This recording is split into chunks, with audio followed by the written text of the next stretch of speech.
কাটোয়ার ডাঁটা সর্ষে দিয়ে হচ্ছে।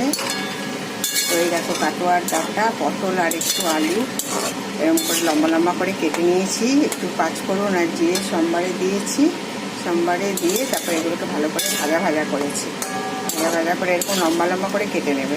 ভাজা ভাজা করেছি, করে নিয়ে হচ্ছিল এটাকে একটু জল দিয়েছি, জল দিয়ে এটাকে ঢেকে দেবো। আর করতে করতে সর্ষেটা বেটে নিতে হবে। ডাঁটাটা অলমোস্ট সেদ্ধ হয়ে গেছে। এদিকে পোস্তও বেটে নিয়ে নিয়েছি, এই যে পোস্ত বাটা হয়ে গেছে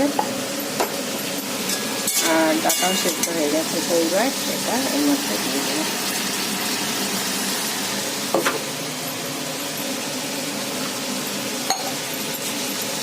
জলটাও একটু দিয়ে দিতে হবে।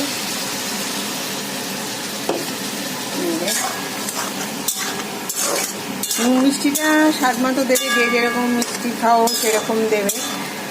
আমরা একটু কম মিষ্টি খাই, যেহেতু সুগার আছে, তো আমরা একটু কম মিষ্টি দিয়েছি, আমি একটু কম মিষ্টি দিয়েছি। তো এবার এটা একটু ঢেকে দিই। সর্ষে পোস্ত দিয়ে সর্ষে পোস্ত দিয়ে আমার ডাঁটা চচ্চড়ি এরকম কমপ্লিট হয়ে গেছে। এই যে এরকম মাখা মাখা করবো, আর বেশি ফোটাবো না, তাহলে টেনে যাবে। সর্ষেটা এমনি টেনে যায়।